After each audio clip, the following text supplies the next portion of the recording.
बिस्मिल्लाहिर्रहमानिर्रहीम। इब्तिदा है रब्बे जलील के बबरकत नाम से जो दिलों के भेद खूब जानता है। मैं हूं आतिफ आरिफ और आप देख रहे हैं मेरा फेसबुक और यूट्यूब चैनल।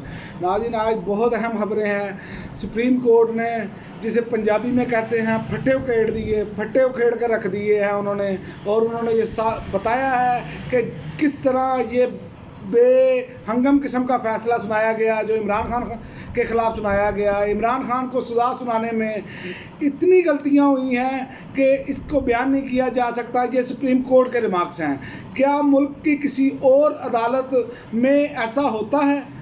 जिस जल्दबाजी में फ़ैसले दिए गए हैं जज दिलावर के ये गले में पड़ गया है। सुप्रीम कोर्ट ने कई सवालात खड़े कर दिए हैं इस पर, और जो रिमार्क्स आ रहे हैं उस पर नज़र आ रहा है कि इमरान खान साहब को गलत और बेमायनी किस्म की सज़ा सुनाई गई है। फैसले में इतनी गलतियां हुई हैं कि जिससे अब इस्लामाबाद हाई कोर्ट के चीफ जस्टिस भी फंस चुके हैं जो तखीरी अरबे इस्तेमाल कर रहे थे, और सुप्रीम कोर्ट से रजू भी कर लिया है तहरीक इंसाफ ने। और इस्लामाबाद हाई कोर्ट के चीफ जस्टिस के बारे में ये कहा गया है कि उनसे केसेस हमारे चेंज किए जाएं। और अब इमरान खान सुरखरू होते नज़र आ रहे हैं जो सुप्रीम कोर्ट के अल्फाज हैं। लेकिन एक चीज़ है जिस पर सवालिया निशान है, वो ये है कि सुप्रीम कोर्ट अभी तक कह रही है कि इस्लामाबाद हाई कोर्ट में केस है इसलिए हम फैसला नहीं देना चाह रहे।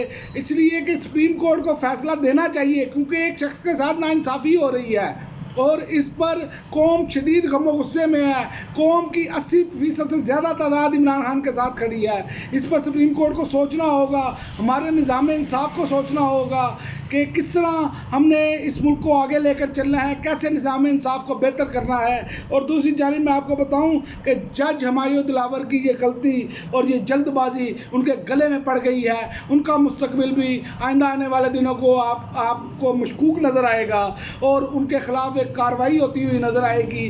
जो सुप्रीम कोर्ट का रिएक्शन है उससे ये पता चल रहा है कि ये एक बोगस तरीन कदमे जो PDM की हुकूमत ने बनाए वो अपने अंजाम की तरफ जा रहे हैं। और आइंदा आने वाले दिनों में आपको इमरान खान जल्द जेल से बाहर नज़र आएंगे और इस मुल्क के तमाम फैसले इमरान खान की हाँ में हाँ होगी और ना में ना की वजह से किए जाएंगे।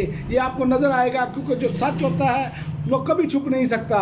ये बहुत अहम रिमार्क्स है सुप्रीम कोर्ट के आज, जिसने कि ये सारी बाजी पलट कर रख दी है। अगले वीलॉग में मैं आपको बताऊंगा कि मरियम नवाज साहिबा और ये जो बाकी PDM का चोरों का टोला है ये अब इमरान खान को खुद चाहता है कि किसी तरीके से इमरान खान जेल से बाहर आए। अगले वीलॉग में इसकी तफसीलात देखिएगा। अब तक के लिए इतना ही, इजाज़त दीजिए। अल्लाह हाफ़िज़।